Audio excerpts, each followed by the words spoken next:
Welcome back to my series where I talk about the kind of how to build a character and or build your story.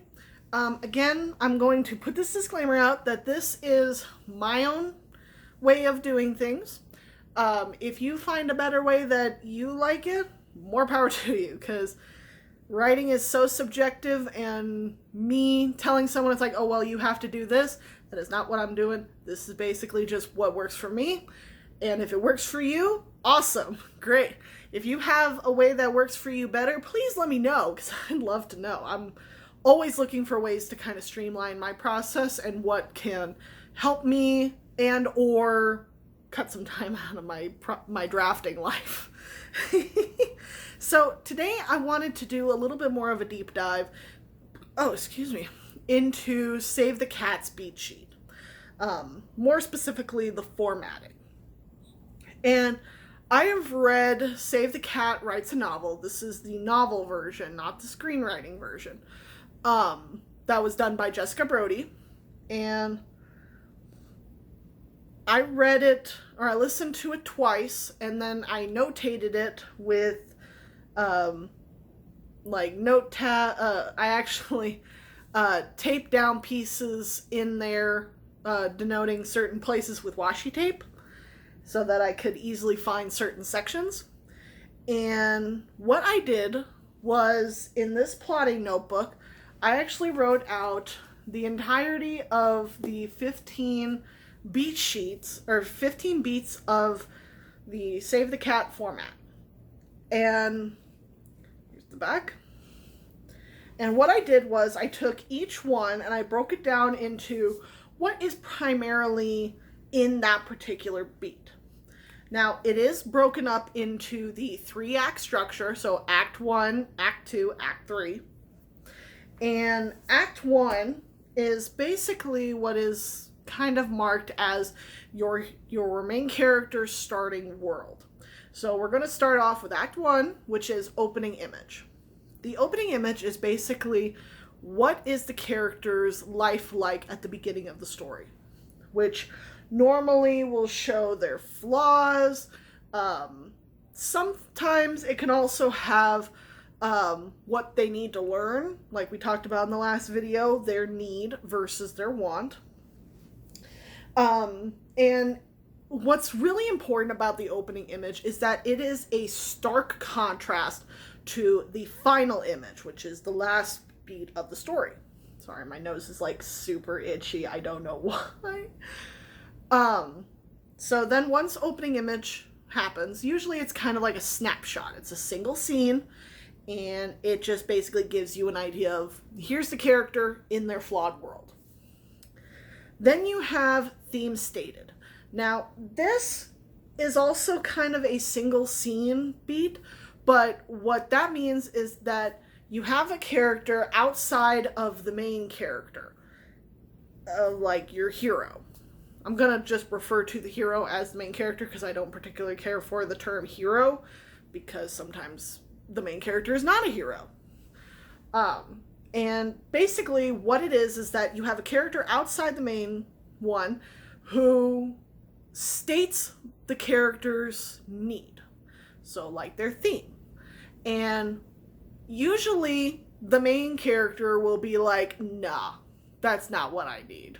That's not what I need at all. They will usually be very distant with that idea.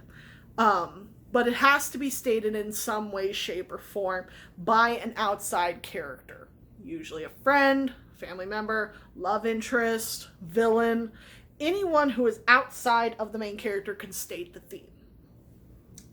The next one I have is setup. Now the setup kind of encompasses both the opening image and the theme is stated. And in these, you basically show more of the character's flawed world. This is why it's a multi-scene beat. Basically, you can have multiple scenes in the beginning of your story that will show the character's beginning life. Usually also shows the problem that the character has, that's basically plaguing their life. And you also have, usually this time is when you introduce sometimes some backstory, maybe not a whole lot, but you start to kind of build those blocks. The next one is one of my favorite ones. It is the catalyst. The catalyst is a single scene beat that is basically going to be catapulting your main character into a brand new state of being.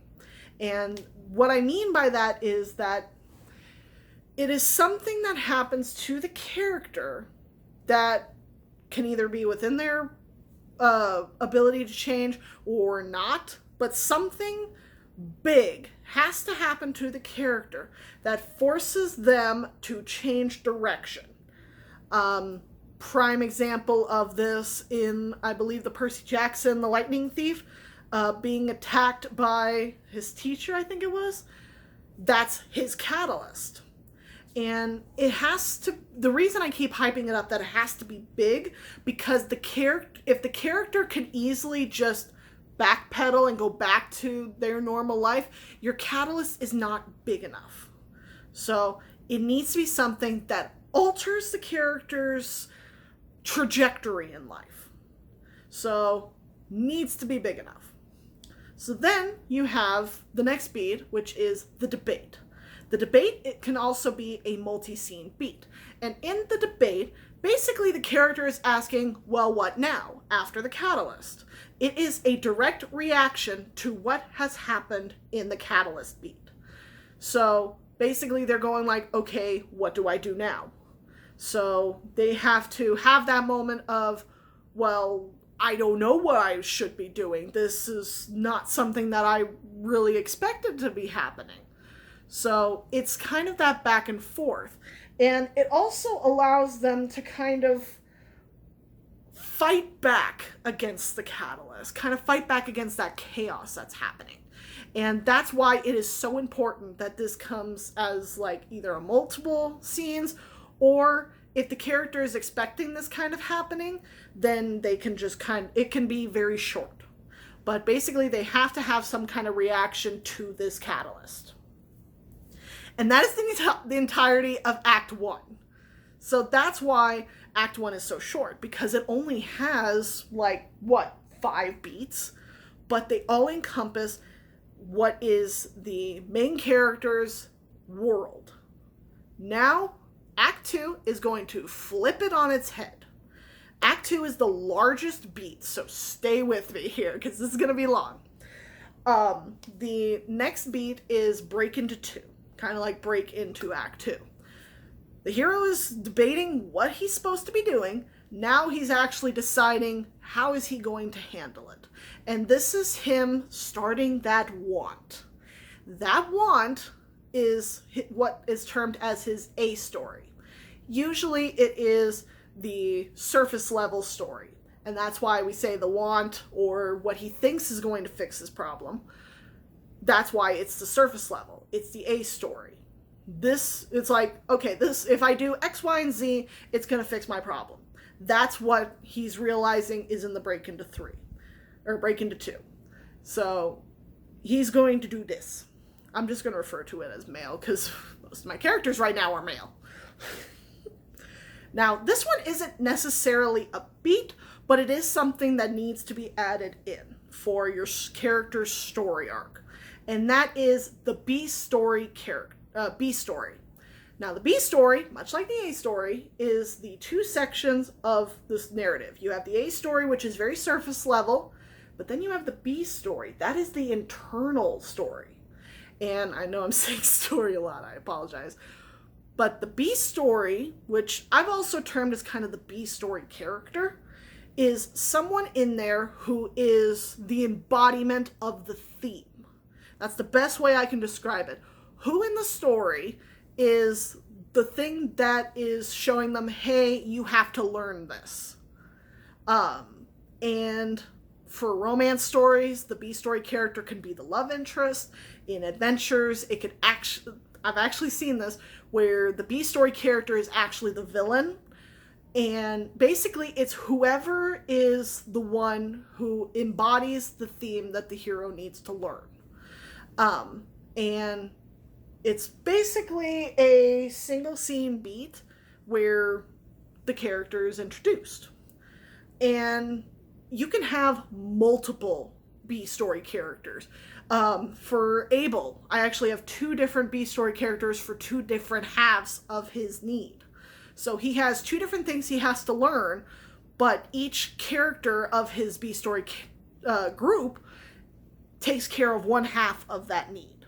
So you can have multiple ones. The next one is probably the longest portion, which is actually why it has the term the promise of the premise. But the actual beat term is called fun and games. It's kind of silly, especially if you're doing a game like, if you're doing a book like The Hunger Games. It's like, where's the fun in that? But follow me on this. The fun and games, if you imagine this beat sort of like a bouncing ball. This is actually the same example that Jessica Brody did in Save the Cat. The hero is a bouncing ball. They're failing and succeeding, failing and succeeding, failing and succeeding, like a bouncing ball going up and down, up and down. Overall, though, there has to be a way that they're going. They're either going like upstairs or downstairs. Now, what do I mean by that? Basically, the entire fun and games thing comes with the promise of the premise. So whatever the story is ultimately about, a story, is the promise of the premise. So whatever you've promised to tell your reader, this is the story, this is when it happens. So if you have a story where your main characters go on an adventure to Mount Doom, this is where you are having that adventure go. But they have to be succeeding and failing as they're going along. But their overall story has to be going either in an upward path where they're mostly succeeding over failing, or they're mostly going down the path, whereas they are failing more often than they're succeeding. And this is important because if you have an upward projection, if you have an upward ascent, I always got to remember that, an upward descent, and the characters have to be continually succeeding, but also having some failures. And then the reverse is true for failing. And I do this all the time. I will have a character I'll have one character having an upward path while the other character is having a downward path. And that allows you to kind of have a juxtaposition of them. Now, basically, okay, that's all the notes I have for fun and games. But it is the biggest beat. It is a multi-scene beat, and usually when I break this down, I have at least 3 scenes, roughly, of each character. At least having that many to start with. Then you have the midpoint. The midpoint marks directly in the middle of your character's arc. Now, it doesn't have to be the direct middle of the story. Usually it is, but especially if you're doing 2 people, your midpoints will shift. But basically, this is the very middle of their story. Now, there are a couple ways that this beat can happen. But ultimately, there needs to be how did I put it? The stakes have to be raised. And the way that you can raise the stakes is a couple of different options. Love stories, especially with romance, they can break up. They can have their first kiss. They can have their first time. They can have something big happen to their relationship that kicks it up a notch. In thrillers, usually a time clock appears. Like, you only have such and such time that you have to solve this mystery, or you have to get there before the killer does, kind of thing. Like, a time clock appears, and it's what normally ramps up the story. The reason I also say that this particular moment, because this is a single scene beat, that it is important because if you have your character doing a upward path where they are having mostly successes, then they have to hit a false victory. What do I mean by that? A false victory is something that, like, they think that they've officially fixed their problem. And they're fixing things the wrong way. And they're trying to fix things in that wrong way. The same thing for the downward path. They have a false defeat. They've tried to fix it their own way and they're failing, and they don't know why. Because they're still fixing things the wrong way. And that's why this midpoint is so important, because you need to have that moment with them. They need to be able to see, it's like, okay, they've either been failing up until this point and they have hit that point where it's like, can this get any worse or can this get any better? It can. Both ways. Next is one of my favoritely titled ones, which is Bad Guys Close In. Now, the name is deceptive because it's like, outside of like adventure stories or stories that have a real grip to them, most of the time you're not going to have bad guys. But the bad guys can also be internal bad guys. So what do I mean by this? Basically, the Bad Guys Close In beat is the reverse of what you've built up with the fun and games and the midpoint. If your character has been having nothing but success and they got to a false victory, they are now going to start having a defeat. They're going to start failing more. They're going to start screwing up more. The same thing happens to the people who had a false defeat. They start succeeding more. They're doing better. They're actually getting to where they need to go. They're succeeding overall. But they're still fixing things in the wrong way. And usually there is a rebound for both of them. That's why it's like the bad guys close in. That's why it's kind of a deceptively titled beat, but I love the title. Now comes to probably the most exciting part of it, at least for me as a writer. All is lost. Just hearing that gives me chills, because this is the moment when all hell breaks loose. When the shit hits the fan, your character is now at the lowest point because they've been fixing things the wrong way. And ultimately, the character has to be responsible for this all is lost. Basically, so as I said, character could be succeeding or failing or what have you. But something big has to happen where the character is going along on their journey and boom, they are hit with the literal novel bomb. And what can help with this is the phrase whiff of death.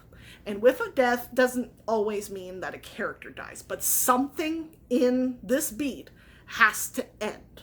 So death of a relationship, death of like a career, death of your circumstances, anything that ends at this point has to hit them hard. And it has to hit them like a freight train with no brakes. This is worse than the catalyst. Again, if they can easily walk away from it, it is not strong enough. Fight me on that. This is why this beat I love. Most of the time when I think of a character and their journey, I have already thought about what the all is lost is going to be. I know what I want to destroy them with.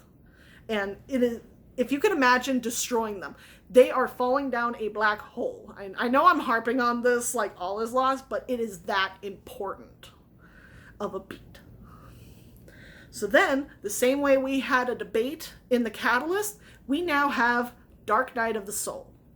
This is the only time in the entirety of the book where the character, the main character, can go back and try to go back to what is familiar. So, I remember in the story Me Before You that was referenced in Save the Cat, the main character Louisa goes back home. But basically, this is where the character has their reflecting moment on the all is lost. They're allowed to wallow. They're allowed to get angry. They're allowed to be in denial. They're allowed to have this moment where they are like, what the hell do I do now? They are at their lowest point. And that is why it's okay for them to backtrack. and actually go back to what is familiar. And that is why this is so important, because this is another reaction beat. Just like the catalyst with the debate, all is lost is with the dark night of the soul. And ultimately, that is what will kick us off into Act 3. See, it took us forever, but we finally got through Act 2. But with Act 3, this is where they're going to start fixing things in the right way. Now, we're going to go into break into 3, much like our break into 2. This is where the character realizes, oh, I'm an idiot. This is what's actually going to fix the problem. And this is when they have figured out what their theme is. They have figured out what is going to fix their overall problem.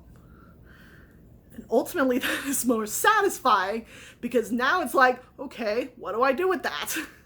So they figure it out. They figure out what they need to do. Now, the next part is a long beat. Basically, most of them have been single beats, such as the midpoint, or the all is lost. The bad guys close in, and the dark night of the soul are all multi-scene beats. The break into 3 is a single beat. This one, however, is a massive multi-scene beat. And the reason I say that is because it is the finale. Now, I know a lot of writers have issues with writing out finales. And here is what has helped me in Save the Cat with their 5-point finale. I'm going to break it down.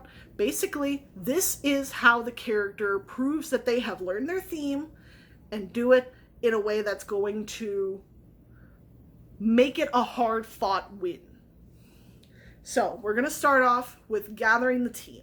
Basically, in an adventure stories, the hero goes to his friends and they start building a plan. This one, however, is where they basically, the way I've put down notes for, is that they go to people that they've harmed, usually talk to them. If they've harmed their loved one, they go and try to make amends, and they start trying to fix things in the right way. Then you have executing the plan. This is how they're trying to fix their overall problem. Remember, they've got that shard of glass in their hand. They want to get that out, and they know how they're supposed to get it out, but they still have to do it. Next one, high tower surprise. Something is going wrong.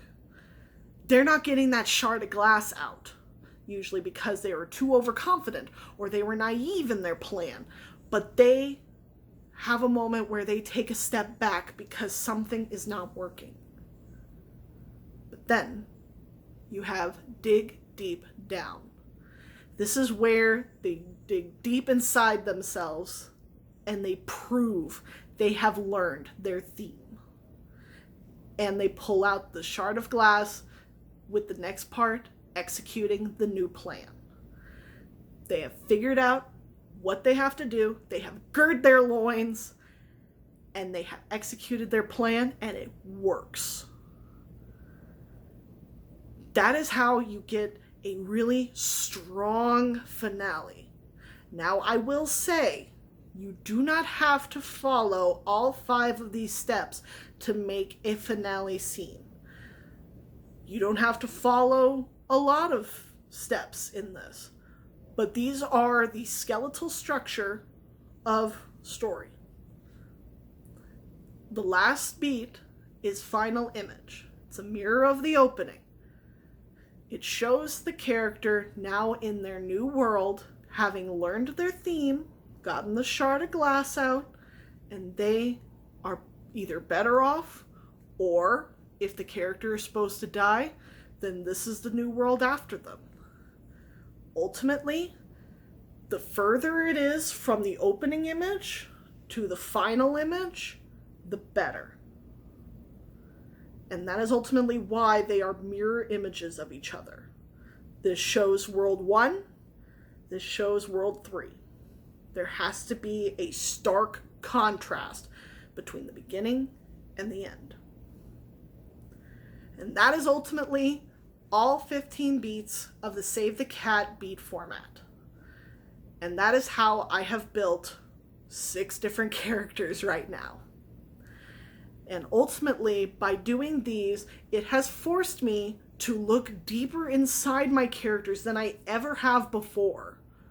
The surface level stuff I talked about in how to build my character is nothing compared to the amount of brain work you have to do to find your character at their lowest point in the All Is Lost and figuring out their problem in the Catalyst. What's going to start to make them feel good in the midpoint? And then what is their afterthought? What's their after image going to look like when the story is done? And ultimately, those will help you to build your story. Now, in the next video I'm going to talk about is how you can take your beat sheet for your characters and actually make an outline for your story. It's a little weird, but I promise you this has helped me, and I hope it'll help all of you. If it doesn't, take whatever you can from what I've said. This is ultimately from the Save the Cat Writes a Novel workbook that Jessica Brody did based off of the screenwriter's version. And ultimately, it has changed how I build stories now. So I thank you all for watching. This has been a longer video, and I really got into it, and I hope everyone has too. So thank you all for watching. I will see you in the next video. Bye-bye!